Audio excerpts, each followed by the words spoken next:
नमस्कार। Law of attraction and युग निर्माण परिवार में आप सभी का स्वागत है। जीने के सिर्फ दो ढंग हो सकते हैं और इन दो ढंगों में से कौन सा ढंग, कौन सा तरीका आप अपना रहे हैं, यही निर्धारित करेगा कि आप आनंद में जिएंगे अथवा सुख दुख में। जी हाँ, आप चाहें तो आप सुख दुख में जीकर पूरा जीवन काट सकते हैं, या फिर आप चाहें तो पूरा जीवन आनंदित होकर निकाल सकते हैं, जी सकते हैं। तो सुख दुख वाला मार्ग है संघर्ष का मार्ग और आनंद का मार्ग है समर्पण का मार्ग।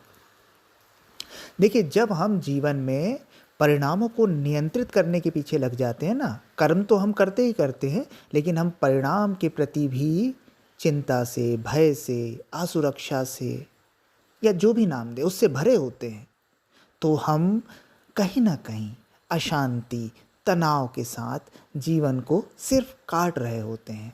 हो सकता है हमें कोई भौतिक सफलता मिल जाए, जॉब हो जाए, बिजनेस हो जाए, परिवार मिल जाए, रिश्ता मिल जाए, लेकिन आप उसका कभी भी लाभ नहीं ले पाएंगे, क्योंकि आप उसमें सुख दुख के साथ कंटिन्यू कर रहे होंगे। कभी सुख आ जाएगा, कभी दुख आ जाएगा, क्योंकि आप हर चीज़ को नियंत्रण में लेना चाह रहे हैं। आप जो चीज़ नियंत्रण में हो सकती है उसको तो नियंत्रित कर ही रहे हैं, लेकिन जो चीज़ नियंत्रण में नहीं है अर्थात परिणाम, उसे भी नियंत्रित करना चाह रहे हैं। और ऐसा संघर्ष वाला जीवन हमेशा अशांति लाएगा, हमेशा बंधन का निर्माण करेगा। हो सकता है आप कुछ सुख सुविधाओं से युक्त हो जाएं, बहुत सुख सुविधाओं से युक्त हो जाएं, लेकिन जीवन में शांति और आनंद नहीं हो पाएगा। तो शांति और आनंद कब मिलेगा? दूसरे मार्ग में मिलेगा। दूसरा मार्ग समर्पण का मार्ग, दूसरा मार्ग सिर्फ कर्म कर देने भर का मार्ग, दूसरा मार्ग निष्काम कर्म का मार्ग, जिसमें आप अपनी जिम्मेदारी और कर्तव्य का निर्वहन कर देते हैं, लेकिन परिणाम से अपेक्षा नहीं रखते। आप ये मानते हैं कि कर्म करना मेरे नियंत्रण में है, मैं कर्म करूँगा, परिणाम ऊपर वाला जाने। अब परिणाम चाहे आशा के अनुरूप आ जाए, चाहे आशा के विपरीत आ जाए, मुझे कोई मतलब नहीं है। तो ऐसा जीवन जीने वाला व्यक्ति सुख और दुख से पार आनंदित जीवन जीता है।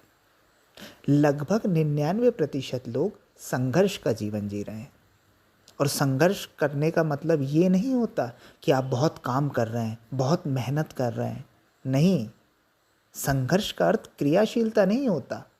संघर्ष का अर्थ होता है बिखराव, संघर्ष का अर्थ होता है अशांति, संघर्ष का अर्थ होता है अपने मैं को केंद्र मानकर जिंदगी को जीना। एक व्यक्ति जो कोई काम नहीं कर रहा है, एक कमरे में पड़ा हुआ है, सोच रहा है, हाथ पैर भी नहीं हिला रहा है, मन को चलाए जा रहा है, वो संघर्ष में है, वो अशांति में है, वो दुख में है, वो पीड़ा में है। लेकिन एक व्यक्ति अपने व्यवसाय का, अपनी नौकरी का, अपने जीवन का निष्काम भाव से संचालन कर रहा है, परिणाम से आसक्ति छोड़ के बस प्रेजेंट में रहकर अपनी जॉब कर रहा है, अपना बिजनेस कर रहा है, अपनी पढ़ाई कर रहा है, अपना जीवन जी रहा है, तो वो व्यक्ति समर्पण के मार्ग में है, वो व्यक्ति आनंदित है। तो जो लोग बहुत संघर्ष करते हैं, बहुत हाथ पैर मारते हैं, 18-18 घंटे काम करते हैं, उनको आप बहुत अच्छा मत समझ लेना। वो 18 घंटे इसलिए काम कर रहे हैं क्योंकि वो उस काम को 8 या 10 घंटे में करने में सक्षम नहीं है।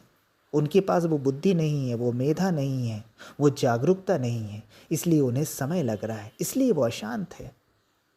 जो आनंदित व्यक्ति होगा वो समय पे अपना काम कर देगा, हर चीज़ समय पे कर देगा और परिणाम ऊपर वाले पर छोड़ देगा। लेकिन ऐसे 1% लोग ही होंगे दुनिया में। 99% ने तो संघर्ष का मार्ग अपनाया हुआ है। हम बहुत पढ़ेंगे, हम बहुत आगे बढ़ेंगे, हम बहुत मेहनत करेंगे, हम ये करेंगे, वो करेंगे। ये हम कौन है? ये आपका मैं है, जिसने समाज से, अपने अतीत से एक धारणा बना ली है कि मैं बहुत हाथ पैर पटकूंगा और बहुत आगे जाऊंगा। हाथ पैर पटकने वाले बहुत आगे नहीं जाते, कर्म को सही ढंग से करने वाले, जीवन को सही ढंग से जीने वाले बहुत आगे जाते हैं। संघर्ष का मार्ग अशांति का मार्ग है। और आज छोटे बच्चे से लेकर अंत समय तक, बुढ़ापे तक व्यक्ति संघर्ष कर रहा है। बचपन से पढ़ाई के प्रति संघर्ष, कैरियर के प्रति संघर्ष, उसके बाद अपने बाल बच्चों की चिंता का संघर्ष, उसके बाद बीमारी का संघर्ष, उसके बाद मोक्ष और मुक्ति के लिए संघर्ष। और ये संघर्ष कहीं नहीं ले जाता, सिर्फ और सिर्फ अशांत करता है। पर निष्काम कर्म करने वाले कर्म योगी अपना काम कर रहे हैं, मस्ती में है, आनंद में है, प्रवाह में है, फ्लो में है। इसलिए वो परमात्मा के निकट है, इसलिए वो सत्य के निकट है। जो संघर्ष करता है वो प्रवाह के विपरीत है, वो प्रकृति के विपरीत है, वो अस्तित्व के विपरीत है, क्योंकि उसने अपने मैं को संपूर्ण अस्तित्व मान लिया है। और कर्मयोगी, निष्काम करने वाला अपने मैं को केंद्र नहीं मानता, वो अस्तित्व को केंद्र मानता है। वो धारा के साथ बहता है, इसलिए सक्सेस होता है, इसलिए सफल होता है। तो संघर्ष का मतलब काम करना और समर्पण का मतलब निष्क्रियता नहीं है। समर्पण का अर्थ है कि मैं नहीं कर रहा हूँ, मैं सिर्फ मौजूद हूँ, मैं सिर्फ उपलब्ध हूँ, ये अस्तित्व मेरे भीतर से काम कर रहा है। और संघर्ष के मार्ग वाला व्यक्ति क्या सोचेगा कि मैं ही सब कर रहा हूँ, मैं ही सब नियंत्रण में कर रहा हूँ, मेरे हिसाब से ही चीज़ें होनी चाहिए, मैं सब कुछ कर सकता हूँ। अरे आप क्या कर सकते हो? आपकी क्या हैसियत है? आपके मैं की क्या हैसियत है? अपने शहर में कभी गिन लेना, कितने जीव, कितने प्राणी, कितने लोग विचरण कर रहे हैं, उनमें से आप एक हैं। तो फिर इस देश में आपकी क्या वैल्यू है? आपके मैं की क्या वैल्यू है? इस पृथ्वी पर आपकी क्या वैल्यू है? इस यूनिवर्स पे आपके मैं की क्या वैल्यू है? कुछ नहीं, एक कंकड़ पत्थर के समान। और उस कंकड़ पत्थर के समान मैं को आपने सब कुछ मान लिया है, पूरा अस्तित्व मान लिया है। इसलिए आप अशांत हैं, इसलिए आप दुखी हैं, क्योंकि आपने अपने आप को अलग इकाई मान लिया है। पर आनंदित जीवन जीने वाला व्यक्ति अपने आप को अलग नहीं मानता, वो अपने आप को अस्तित्व से एक मानता है। इसलिए उसके लिए जो उचित व्यवस्था होती है, अस्तित्व स्वयं करता है। मंजिल तो दोनों की एक ही है, चाहे वो संघर्ष का मार्ग हो या समर्पण का मार्ग हो, पहुंचना सबको एक ही है। अब आप रोते धोते पहुंचना चाहते हैं या हंसते खेलते पहुंचना चाहते हैं, आपके ऊपर है। एक नदी समुद्र में जाके विलीन होती है, होना ही है। उसमें 2 पत्ते गिर जाते हैं। अब एक पत्ता ये सोच लेता है कि मैं तैरते हुए समुद्र तक जाऊंगा, मैं प्रयासों से वहाँ पहुँचूंगा, मैं धारा के विपरीत तैरूंगा, इधर उधर जाऊंगा, तब मैं पहुँचूंगा, अपनी मेहनत से पहुँचूंगा मैं समंदर तक।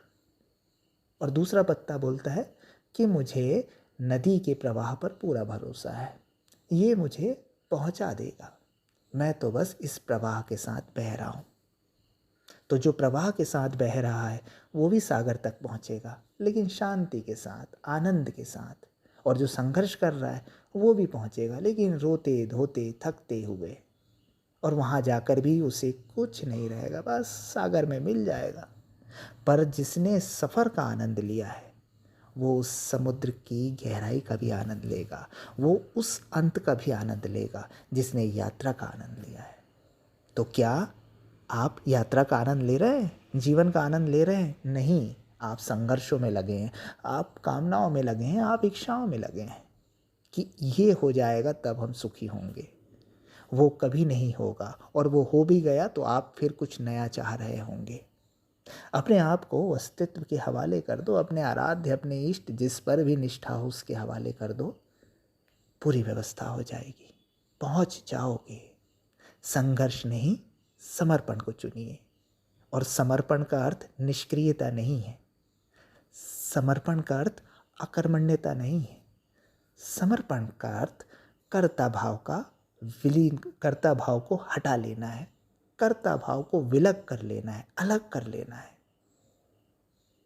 तो कभी ये मत सोचना कि भाई हम संघर्ष से बहुत कुछ पा लेंगे, नहीं, कुछ थोड़ा बहुत पा सकते हो, आपके केंद्र से, आपके मैं से, आपकी मेहनत से आपको कुछ मिल सकता है, लेकिन अस्तित्व या परमात्मा उसमें हस्तक्षेप नहीं करेगा।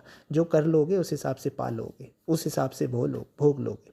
लेकिन जब आप संपूर्ण अस्तित्व को, उस परम ऊर्जा को सब सौंप देते हैं, उसे केंद्र मान लेते हैं, उसे कर्ता मान लेते हैं, तो फिर आप बंधन से मुक्त हो जाते हैं, फिर आप कर्मों के पार हो जाते हैं, फिर आप निष्काम कर्म करते हुए आनंदित जीवन जीते हैं। तो अभी आपकी मर्जी है कि आपको सुख दुख के साथ, संघर्षों के साथ जीवन जीना है या पूर्ण समर्पण के साथ आनंदित जीवन जीना है। याद रखिए, संघर्ष का अर्थ बहुत ज़्यादा सफलता नहीं है, या समर्पण का अर्थ घर बार, रिश्तेदारी, परिवार को छोड़ देना नहीं है। नहीं, आप गृहस्थ होकर भी समर्पित हो सकते हैं, समर्पण में जी सकते हैं, और आप साधु सन्यासी होकर भी संघर्ष में जी सकते हैं, जी रहे हैं। जो बड़ी बड़ी गुफाओं में बैठे हैं, बड़े बड़े आश्रमों में बैठे हैं, वो भी चिंता में, वो भी अहंकार में कि वो बाबा जी ज़्यादा बढ़ रहा है, मेरे पास भक्त कम हो रहे हैं, उसके तो इतने भक्त हो गए हैं, उसका इतनी टीवियों में लाइव प्रसारण हो रहा है, उसको इतने लोग मान रहे हैं, उसको इतना पुरस्कार मिल गया है और मुझे नहीं मिल रहा है। लगे हैं संघर्ष में, भगवा कपड़े पहन लिए हैं, धार्मिक वस्त्र धारण कर लिए हैं, लेकिन उनके भीतर आनंद नहीं है। कंपटीशन चल रहा है, संघर्ष चल रहा है। और कुछ कर्मयोगी ऐसे भी हो सकते हैं जो शांति से अपना जीवन निर्वाह कर रहे हैं, अपने परिवार का भरण पोषण कर रहे हैं, जो बच गया उसको समाज को दे रहे हैं, शांति से जी रहे हैं और दूसरों को भी शांति से जीने में मदद कर रहे हैं। तो वास्तव में ये जो दूसरे वाले लोग हैं, ये बहुत बड़े आध्यात्मिक व्यक्ति हैं। वो नहीं हैं जिनने बड़ी बड़ी दुकानें खोल ली हैं, कंपटीशन में लगे हैं और अपनी अहंकार पूर्ति में लगे हुए हैं, वो नहीं हैं। वो कहीं नहीं जाने वाले। वो उस पत्ते के समान है जो हाथ पैर मार रहा है समंदर पे पहुंचने के लिए, वो कहीं नहीं पहुंचेगा, नष्ट भी हो सकता है रास्ते में। लेकिन जिसने अपने आप को छोड़ दिया है, फिर उसने घर छोड़ा है कि नहीं, मैटर नहीं करता, फिर उसने अपनी नौकरी छोड़ी है कि नहीं, मैटर नहीं करता, फिर उसने वस्त्र छोड़े हैं कि नहीं, मैटर नहीं करता। नहीं, जिसने भीतर से आसक्ति को छोड़ दिया, जिसने भीतर से पकड़ को छोड़ दिया, उस समर्पण को उपलब्ध हो गया, वो पार हो गया। और जिसने बाहर बाहर से चीज़ों को छोड़ा है, लेकिन भीतर जो लड़ रहा है, संघर्ष कर रहा है, द्वैत में है, वो कहीं नहीं पहुंचेगा। तो आशा है कि आप समझ पाए होंगे और देख लीजिएगा एक बार कि आपका जीवन संघर्षमय है या समर्पण से युक्त है। धन्यवाद।